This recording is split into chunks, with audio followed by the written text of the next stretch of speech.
Welcome to the Sunriver Anglers Fly Tying Corner, where each month we bring you a new fly pattern to give a try to on our Central Oregon lakes and rivers.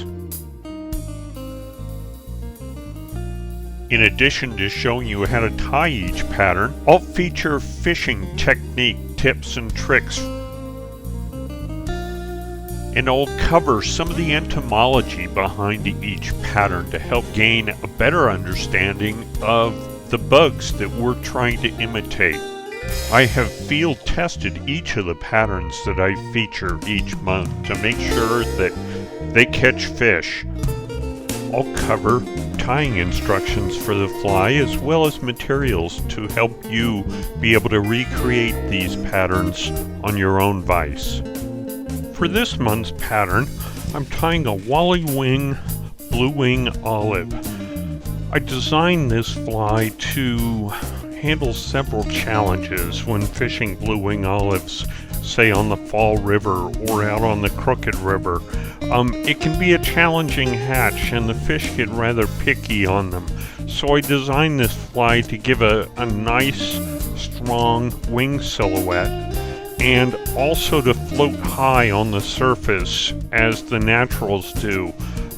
Blue wing olives often float for extended periods on the surface as they go through their hatch cycle and get intercepted by trout. And so this pattern achieves both those ends. I think you will like this one. In tying this pattern, I'll introduce you to a different way of tying the Wally wing.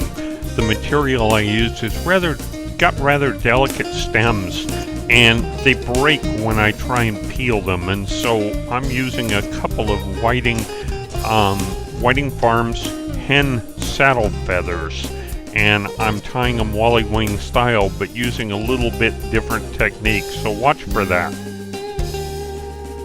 So let me cover the materials for this pattern. I'll cover them briefly here, and I'll introduce each material and why I've selected it while I tie the pattern itself. So let's cover the first couple materials in detail. For a hook, I'm using a Firehole 419. This is a standard dry fly hook, light wire. And I'll tie this fly in size 16 to 18. This is a competition barbless hook and one I really like for my dry flies. For a thread, I'm using a Danville 6/0 in olive. So let's get started tying this pattern. I'm going to tie my thread on right at the 2/3 point of the hook, right where I want that wing to set. And I'll tie this back a little bit just to secure it, and then I'll return my thread right to that 2/3 point.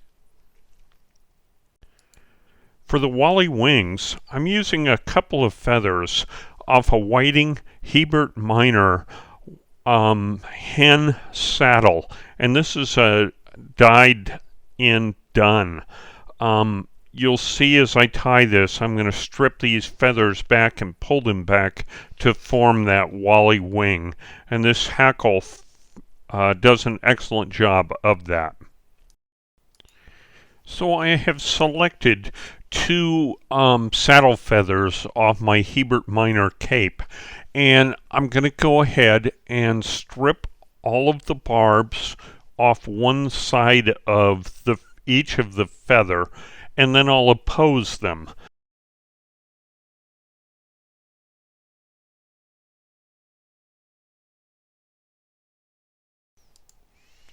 So next, I'm going to pull down a number of barbs on this feather that I just prepared, about the width of the wing itself, and I will pull those down in an opposing fashion and go ahead and tie them in on the hook shank.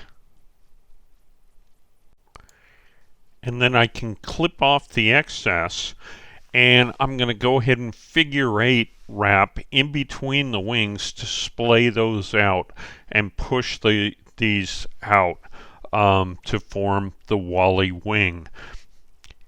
In a normal Wally wing style, you would actually strip the feather back, but this particular material was a tad too delicate and it wouldn't strip like a normal Wally wing, and so I substituted 2 feathers to be able to achieve the same result, and it's probably a little easier tie for many people, so give that technique a try.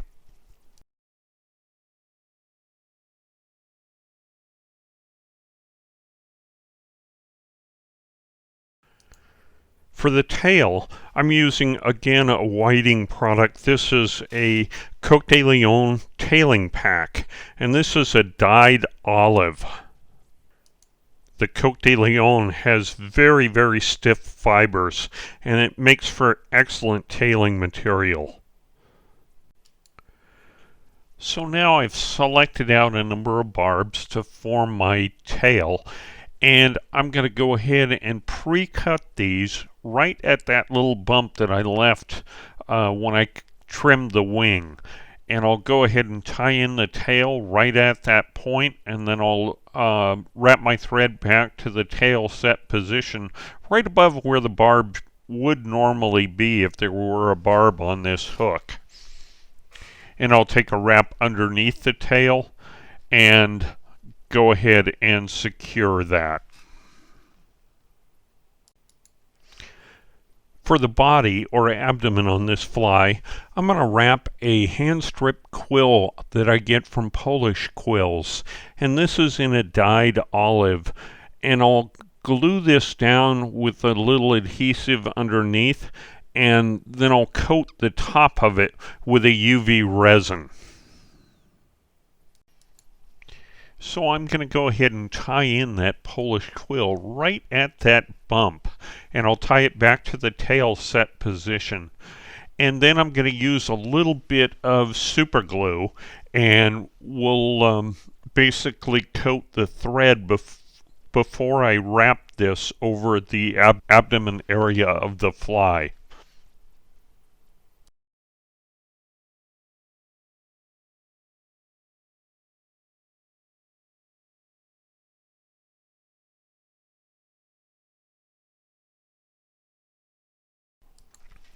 So I'll attach this quill into my hackle pliers, and I'm going to go ahead and wind it all the way up to right behind that wing, leaving just a little bit of a gap where I'll start my hackle. And I'll tie that off and trim off the excess.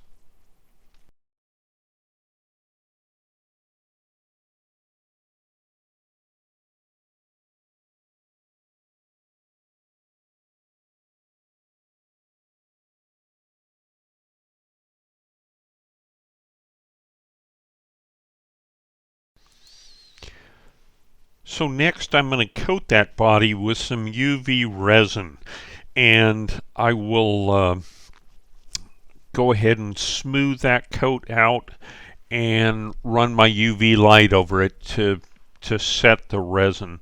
This is Solariz Bone Dry.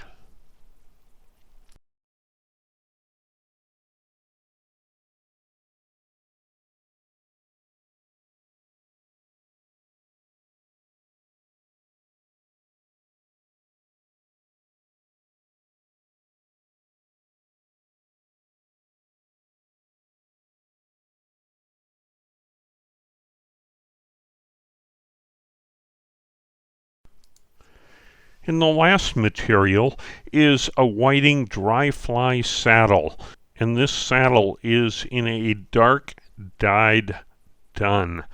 Excellent stiff barbs on this saddle hackle that really can float this fly upright. So the last step in this fly is to go ahead and size my hackle, And then I'm going to strip some of the barbs off the hackle stem and stripping a few more barbs off the inside section of the stem so that when I first start tying, those barbs won't know where to lay. And so I can avoid an issue by just stripping those off ahead of time.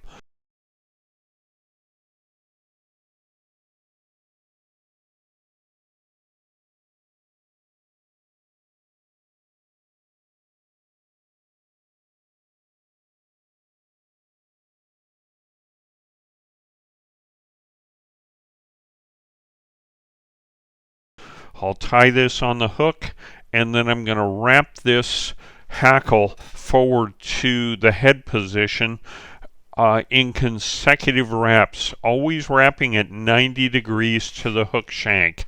And then I'm going to tie that off, trying to space my thread right on top of the stem, but not on top of the barbs.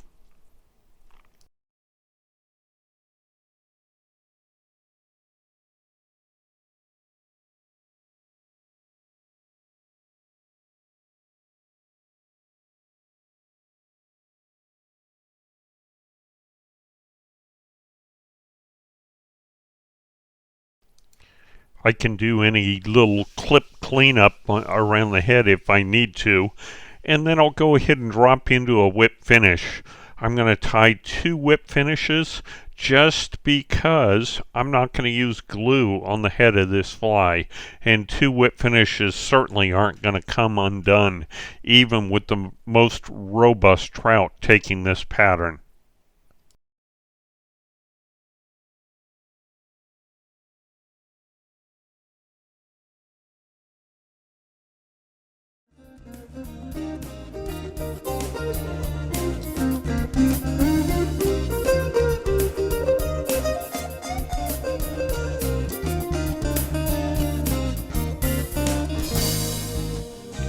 So let me rotate this around in my vise so you can see all sides of the Wally wing blue wing olive.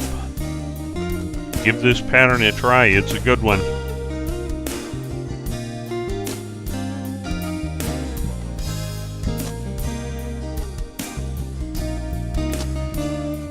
So that has been your Sunriver Anglers Fly Tying Corner for this month.